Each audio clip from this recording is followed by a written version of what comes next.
সকলে মিলে বাংলাদেশের সকল শক্তি মিলে স্বৈরাচারকে বিদায় করেছি। স্বৈরাচার আবার যাতে পুনরুত্থান না হয় সেই জন্য আমাদেরকে আজকে কিছু কথা বলা। আপনাদের সকলকে ঐক্যবদ্ধ থাকতে হবে, যে কোনো মূল্যে আমাদের ঐক্যকে ধরে রাখতে হবে। আমাদের ঐক্য ধরে রাখা দরকার কিনা? যদি ঐক্য চাই তাহলে ভেদাভেদ ভুলে আমাদের মধ্যে যাদের মনোমালিন্য রয়েছে, ব্যক্তিগত রেশাসি রয়েছে এবং পারিবারিক কুন্দল রয়েছে, সেগুলিকেও ভুলে যেতে হবে। আমাদেরকে মনে রাখতে হবে, ব্যক্তির চেয়ে দল বড়, দলের চেয়ে দেশ বড়। এই দেশে গণতন্ত্রের প্রয়োজন, ঠিক কিনা? এই গণতন্ত্রকে নস্যাৎ করার জন্য এখনো কিছু চুক্তি মহল চেষ্টা করছে। আমরা যাদেরকে নিয়ে 17 বছর আন্দোলন করেছি, তাদের আমরা পৃষ্ঠপোষকতা দিয়েছি, আমরা তাদেরকে সাথে নিয়ে মাঠে দেখেছি, তারাও আজকাল আমাদের বিরুদ্ধে কথা বলছে। এর অর্থ হলো নির্বাচনটিকে পিছিয়ে দেওয়া। এই দেশে বাংলাদেশের মানুষ 17 বছর থেকে অপেক্ষা করছে নিজের ভোট নিজে দেওয়ার জন্য, ঠিক কিনা? যদি তাই হয়, এই ভোট বন্ধ করার অধিকার কারো আছে না নাই? এই ভোট বন্ধ হবে না, ইনশাল্লাহ এই ভোট বন্ধ হবে না। আগামী ফেব্রুয়ারিতে এই জাতীয় সংসদ নির্বাচন হবে, সেই নির্বাচনের মাধ্যমে আপনাদের ভোট, আপনাদের যাকে ইচ্ছে তাকে ভোট দিয়ে নির্বাচিত করে দেওয়ানগঞ্জের প্রতিনিধি করে তুলবেন, এটি আমার প্রত্যাশা। আপনারা জানেন জামাতে ইসলাম তারা এখন আমাদের সঙ্গে রেখে, আমরা তাদেরকে সঙ্গে রেখে হায়নার হাত থেকে রক্ষা করেছি। আমরা তাদেরকে সঙ্গে রেখে পতিত সরকারের শেখ হাসিনা ডাইনি তার সবল থেকে তাদেরকে রক্ষা করেছি। আমরা একসঙ্গে একত্রিত হয়ে স্বৈরাচার পতনে আন্দোলন করেছি। এই আন্দোলনের লোকগুলি নিজের হাসিলের জন্য কোন স্লোগান নয়, আত্ম হাসিলের জন্য তারা একটা পদ্ধতির কথা বলছে। সেটা হলো কি? পিয়ার পদ্ধতি। এই পিয়ার পদ্ধতি, এই পিয়ার পদ্ধতি এই দেশে চলবে না। আপনারা পিয়ার চান? পিয়ার মানে বুঝেন? তাহলে পিয়ার করবেন আপনি? আপনার সরকার নির্বাচন, পিয়ার মানে হলো কিন্তু তারা কোনো আসনে জিততে পারবে না, পার্সেন্টেজ অনুযায়ী প্রপোর্শনেট রিপ্রেজেন্টেশন তারা চায়। এটার নাম হলো পিয়ার। অর্থাৎ সারা দেশে যদি 3% বা 5% ভোট পায়, তারা সংসদের 15টি আসন পাবে। এই আসনের জন্য তারা এই পিয়ার করছে, কিন্তু জনগণ কাকে ভোট দিবে কেউ জানে না। এটা কি চান আপনারা? আপনারা চান আপনাদের নেতা আপনারা নির্বাচন করবেন, আপনারা দেখবেন তিনি সৎ কিনা, তিনি যোগ্য কিনা, তিনি জিয়ার আদর্শ বিশ্বাসী কিনা, তিনি দেশের উন্নতি করবে কিনা, দেশের মানুষের এই যে আক্ষেপ অনেকদিন ধরে ভোট দিতে পারে না, নিজের ভোট নিজে প্রদান করতে পারে কিনা, এই সমস্ত দেখেই তো আপনারা ভোট দিবেন, তাই না? তাহলে একদিকে পিয়ার করছেন, আর একদিকে গ্রামে গঞ্জে গিয়ে জান্নাতের আপনার বাতাস পাচ্ছেন। এটা তো ঠিক না, দ্বিচারিতা ভালো নয়।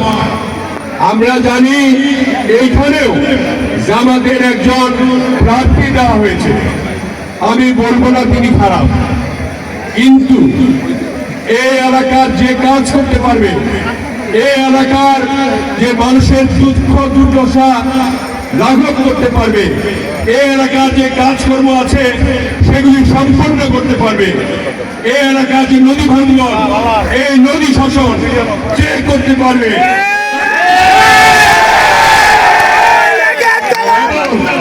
আমাদের এখানে এই এলাকায় আমাদের জানি বাংলাদেশ জাতীয়তাবাদী দলের ভোট এবং সকলে মিলে দেশ নেত্রী বেগম খালেদা জিয়া এবং ভারপ্রাপ্ত চেয়ারম্যান তারেক রহমানের দিকে তাকিয়ে আছে। সারা বাংলাদেশ একটি গণতান্ত্রিক পন্থায় উপনীত হবে, দেশের মানুষের মধ্যে সমতা থাকবে, প্রত্যেকের শিক্ষিত যুবকদের চাকরি হবে এবং যারা বেকার রয়েছে তারা সরকার হবে, কাজ করবে এবং তাদের জীবন মান উন্নয়ন হবে। এটাই হলো আমাদের লক্ষ্য। উপনীত হতে গেলে আপনারা ভোট দিতে হবে কিসে? ভোট দিতে হবে আমাদের মার্কা কি? মার্কা কি? আজকে এই যে ফুটবল খেলা হচ্ছে, আমরা সবাই এখানে জড়ো হয়েছি, উপভোগ করবো ফাইনাল খেলা। আমাদের একটা ফাইনাল খেলা রয়েছে,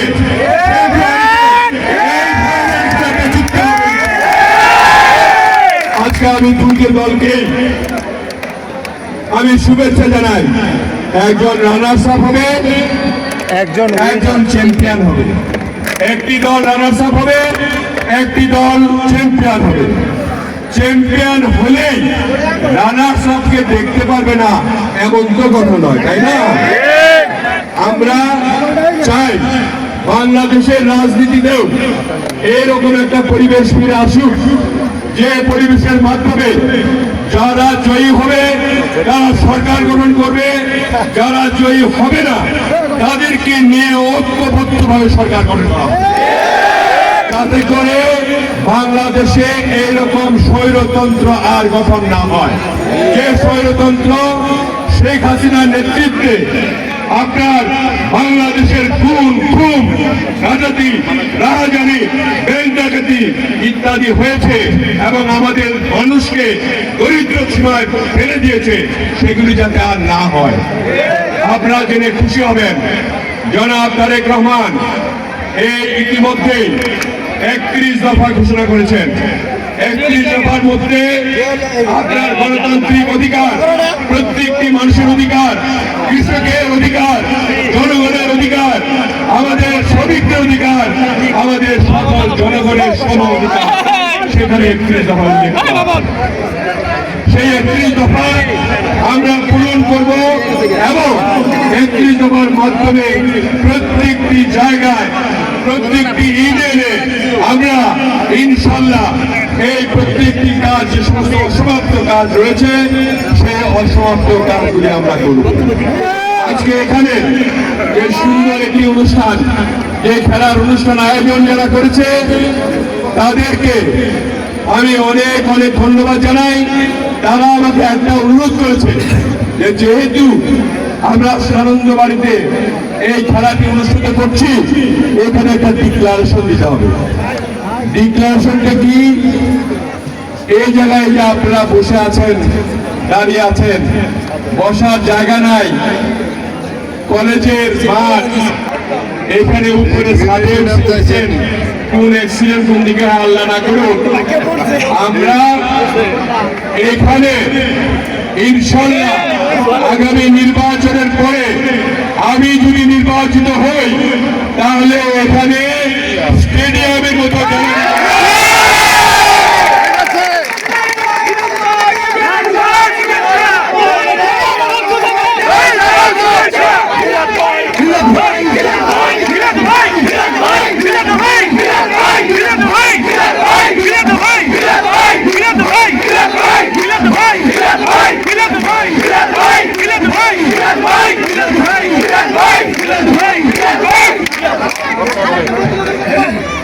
সবচেয়ে বড় দুঃখ আমাদের এই এলাকায়। দেখেন, আমি থাকা অবস্থায় আমি এসে চেষ্টা করছি যেখানে যেখানে নদী ভাঙ্গন আছে রোধ করার জন্য।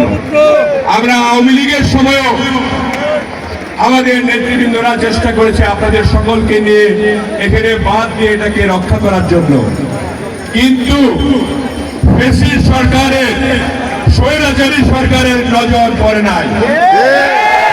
আমি বলতে চাই, আমরা যদি জাতীয়তাবাদী দল সরকার গঠন করে এই সরকারের এমপি যদি আমি থাকি, তাহলে এইখানে নদীর যে শাসন, নদী বদল সম্পূর্ণ প্রথমে করবো ইনশাল্লাহ।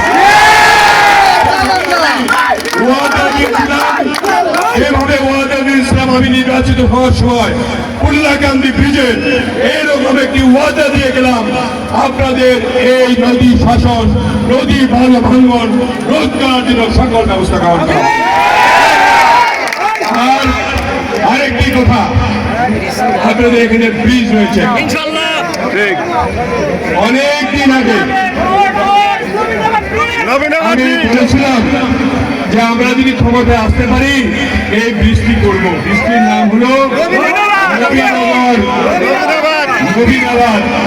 নবীনাবাদ ব্রিজ। নবীনাবাদ ব্রিজটা করা হবে আমাদের ডানঘোড়া থেকে আরম্ভ করে দেওয়ানগঞ্জের শেষ মাথা পর্যন্ত, চিকাজানে চুড়াই বাড়ি যে সমস্ত আমাদের নদী ভাঙ্গনের অবস্থা রয়েছে, সকল নদী ভাঙ্গন রোধ করার জন্য আমার প্রথম প্রচেষ্টা থাকবে ইনশাআল্লাহ।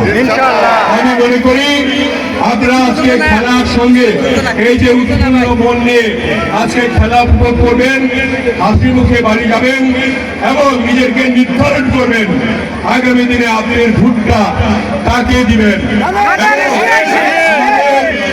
এই তরুণ ভোটাররা, যুবক ভোটাররা, যাদেরকে আমি চকলেট বিস্কিট খাইয়েছি, তারা আজকে ভোটার হয়েছে।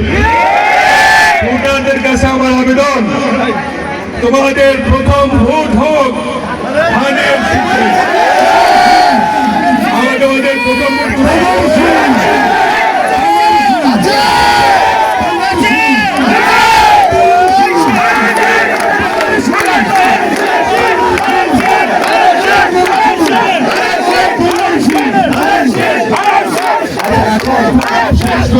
খেলা শুরু করবো আমরা। খেলা যখন হবে তখন আপনারা চারিদিকে চলে যাবেন, খেলাটা উপভোগ করবো আমরা, এখান থেকে সুন্দর হবে। আর একটা জিনিস মনে রাখতে হবে,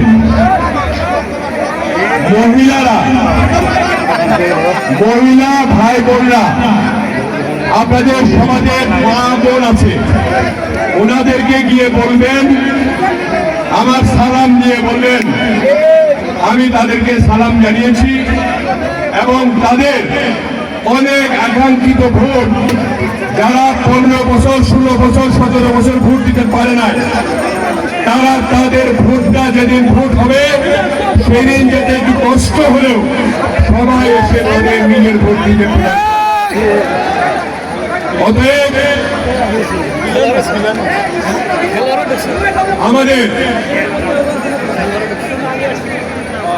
আমাদের ভারপ্রাপ্ত চেয়ারম্যান ইতিমধ্যে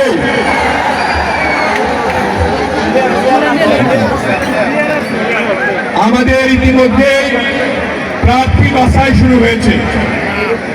ইনশাল্লাহ আপনাদের দোয়ায় ময়মনসিংহ ডিভিশন শেষ হয়েছে, খুলনা ডিভিশন শেষ হয়েছে, চিটাগাং ডিভিশন শেষ হয়েছে, এখন শুধু তিনি ডিক্লারেশন দিবেন। ইতিমধ্যে আপনাদের দেওয়ানগঞ্জের বক্সিগঞ্জটা আমাকে সিগন্যাল দেওয়া হয়েছে।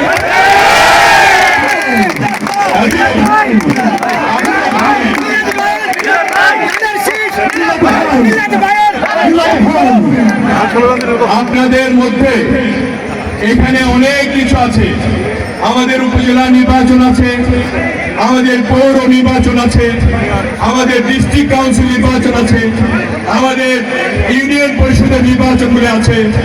যে নেতাগুলি ভালো, সভ্য, সততা নিয়ে চলে, তাদেরকে আমরা মনোনয়ন দেব ইনশাআল্লাহ।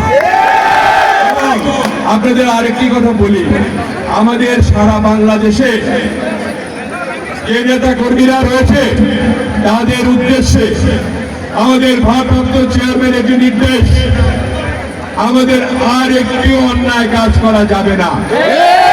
ভুল ত্রুটি যা হয়েছে তার জন্য মানুষের কাছে ক্ষমা প্রার্থনা করতে হবে। আমরা যাতে আর ভুল না করি, আমাদের যাতে মানুষের সঙ্গে মিলে মিশে মানুষের চাহিদা অনুযায়ী কাজ করতে পারি, এই জন্য আমি প্রত্যেকটি দলকে, প্রত্যেকটি দলের নেতা কর্মীকে আমি অনুরোধ করব, আজ থেকে শপথ করুন যে আমাদের এই 4 মাস মানুষের জন্য কাজ করার জন্য সকলের ঘরে ঘরে যেতে হবে, সকলকে বুঝাতে হবে বাংলাদেশকে স্বাধীন করার পর, গণতন্ত্র আসার পর আমরা সকলের সবাই মিলে এটা সুফল ভোগ করবো ইনশাআল্লাহ। এই বলে আপনাদের সকলকে আবারও ধন্যবাদ জানিয়ে আপনাদের খেলা দেখা উপভোগ করার জন্য আহ্বান জানাই এবং খেলার শেষে আমাদের প্রথম পুরস্কার মোটরসাইকেল কে চিনবেন কে জিতবেন জানি না। মোটরসাইকেল নিয়ে তো 11 জন উঠে যাবে না, সেখানে যাতে মারামারি না হয়। প্রয়োজনে এক্সট্রা প্লেয়ার সহ 2 জন করে উঠবেন 6 বার, অথবা 6 দিন করে চলবেন, সপ্তাহে ভাগ করে নেবেন। সপ্তাহে 2 জন করে হলে পরে 12 জন হয়, এক্সট্রা প্লেয়ার সহ হবে। এবং আমাদের এই মোটরসাইকেলটি দিয়েছেন আমাদের এই সানন্দবাড়ি চরমখাওয়া ইউনিয়নের বিএনপির সাধারণ সম্পাদক জনাব হাশেম মাস্টার, তার জন্য আমরা তালি দিই। আজকে ম্যান অফ দ্য ম্যাচ, তারপরে আপনার জাপানিজ একটি ফ্রিজ রয়েছে, যিনি চ্যাম্পিয়ন হবেন যে দল, যে রানার্স আপ হবে তাকে একটি ফ্রিজ দেওয়া হবে।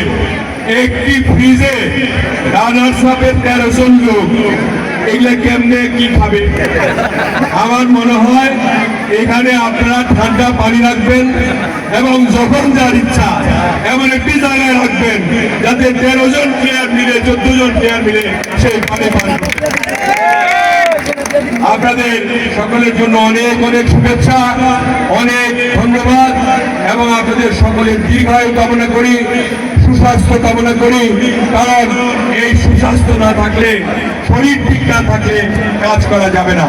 সকলের মুরব্বী যারা আছেন তাদের জন্য আল্লাহর কাছে দোয়া করি, তারা যাতে এই সুষ্ঠু নির্বাচনটা দেখে যেতে পারেন এবং আমাদের এই তরুণ ভাইদের, আমাদের যুবক ভাইদের জন্য একটা সুন্দর বাংলাদেশ